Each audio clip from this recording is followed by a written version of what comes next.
Welcome back to Disturbing Curiosity. Tonight we delve deeper into the unsettling world of those who betrayed the most sacred trust. We uncover stories of parents, the very people meant to nurture and protect, who committed the unthinkable against their own children in this second instillment of evil parents. These tales are not just shocking, they challenge our understanding of family and morality. Brace yourselves as we explore the darker side of parental bonds. If this is the content you seek, consider subscribing to the channel, where there's new, unsettling content every Tuesday, Thursday, and Saturday at 8 p.m. Let's begin this disturbing journey. Debt collector. Born on June 14, 2004, Shania lived in Fayetteville, North Carolina. Her early life was marked by instability. Her mother, Antoinette Davis, struggled with drug addiction and financial difficulties, which affected her ability to care for Shania and her siblings.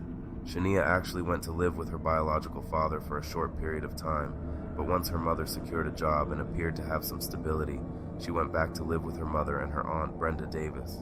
In the early morning hours of November 10, 2009, Antoinette Davis stormed into her sister's room, waking her out of sleep, frantic, telling her that Shania was gone. Davis would then rush outside and begin looking for her daughter. While his mother was outside, Shania's older brother told his aunt that he had seen someone in the home just before she went missing. The police were called, an Amber Alert was issued, and the search for Shania commenced. As the investigation into her disappearances intensified, more of the truth began to surface. The man her brother saw that night was Mario McNeil, his mother's ex-boyfriend who was under the influence and just happened to be in the area with plans to meet up with someone else. However, when that fell through, he turned his attention to his ex, Antoinette Davis. McNeil was familiar with the trailer and knew how to quietly get in and out without a key, and did just that. As the investigation continued, police would eventually get their hands on footage from a local hotel showing McNeil checking into a room and then carrying Shania to his room, and then later showing him carrying Shania back to his car. Police figured they had their guy. 6 days from the initial phone call on November 16th, Shania's body was found in a wooded area about 45 minutes from her home. The autopsy revealed she had been sexually assaulted, beaten, and then smothered to death. But the most horrifying part of the story was yet to come. Under pressure from law enforcement, Antoinette Davis would crack and tell the full story, as heartbreaking as it was. To settle a $200 debt, Davis agreed to let McNeil take her 5-year-old daughter to a hotel for sex to settle that debt. "All he was supposed to do is have sex with her," she exclaimed. "I didn't know he was going to kill her." McNeil was charged with Shania's kidnapping, rape, and murder. McNeil was convicted in May 2013 and sentenced to death for his crimes. In a separate trial, Antoinette Davis was charged with human trafficking, child abuse involving prostitution, and filing a false police report. Antoinette Davis was convicted in 2015 for her role in her daughter's death. She received a sentence of 17 to 21 years in prison.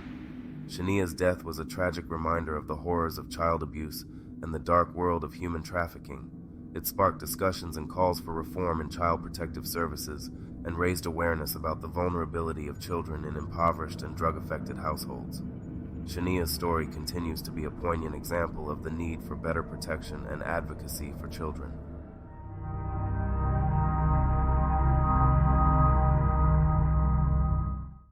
Caged. Christian Choate was born on February 25, 1997. He lived in Indiana with his family, which included his father, Riley Choate, his stepmother, Kimberly Kubina, and several siblings. Christian's biological mother lost custody of him and his sister when he was young, and they were living with their father and stepmother. Christian suffered extreme abuse at the hands of his father and stepmother. Reports suggest that he was confined to a dog cage in the family's home for extended periods. The abuse was both physical and emotional, with Christian being deprived of food, beaten, and isolated. His sister later reported that they were instructed to beat Christian, and she described the horrific conditions Christian endured. This abuse was unnoticed or unreported by those outside the family for a significant period. Tragically, Christian Choate died on April 2, 2009 at the age of 13, but his death was not immediately reported. The cause of death was a combination of blunt force trauma and a lifetime of abuse. His body was found buried in a shallow grave in a mobile home park in Gary, Indiana, 2 years later, in 2011, after his sister alerted authorities. The discovery of his body and the details of his abuse and death shocked the community and received national attention in the United States. Following an investigation, Christian's father, Riley Choate, and stepmother, Kimberly Kubina, were charged with his murder, neglect of a dependent, and other charges related to the abuse. Riley Choate received a sentence of 80 years in prison in 2012.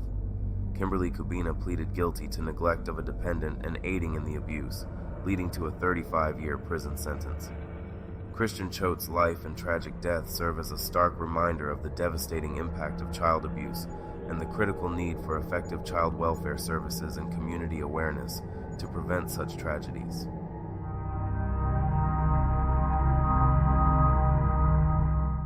Mean Moms. Sarah and Jennifer Hart were a married couple who gained national attention in the United States following a tragic and controversial incident in March 2018. Jennifer Jean Hart and Sarah Margaret Hart were both from the Midwest and met in college.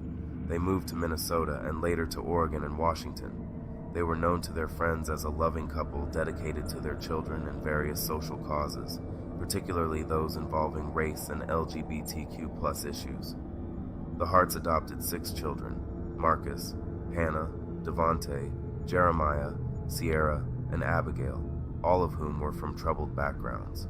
The family was often seen at music festivals and community events, and they were known for their free-spirited lifestyle. Devontae Hart, one of the children, gained brief fame in 2014 when a photograph of him hugging a police officer during a protest went viral. Despite the outward appearance of a happy and progressive family, there were multiple allegations and investigations of child abuse and neglect. Teachers, neighbors, and friends reported signs of abuse and starvation. The children were described as small for their ages and often appeared hungry. In 2010, Sarah Hart pleaded guilty to a domestic assault charge in Minnesota. Their family interactions continued to raise concerns among those who knew them, leading to further investigations by Child Protective Services in Oregon and Washington.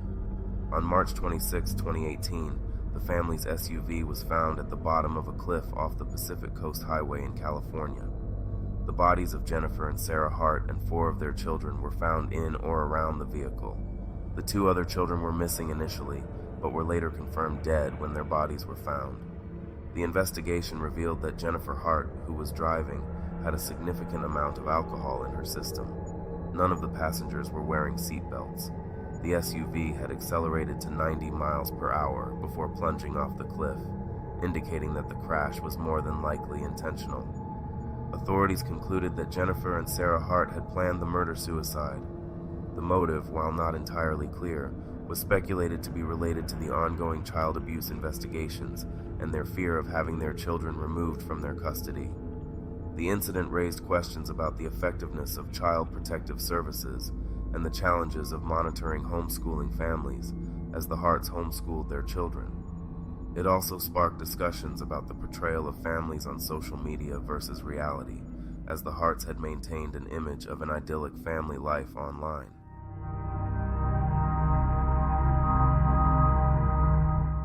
As we conclude yet another heart-wrenching episode of Evil Parents on Disturbing Curiosity, we take a moment to pause and reflect on these unsettling acts. These stories, as difficult as they are to tell and hear, remind us of the importance of vigilance and compassion in our communities. They highlight the necessity of being aware and proactive in protecting the most vulnerable among us. Please don't hesitate to share your thoughts in the comments below, and if you enjoyed this video, give it a thumbs up, subscribe, and ring the bell so you don't miss any of the upcoming episodes. We have many more chilling tales to share in this series and our other series on this channel, with fresh uploads every Tuesday, Thursday, and Saturday at 8 p.m. sharp. Stay safe, stay curious, and stay disturbed.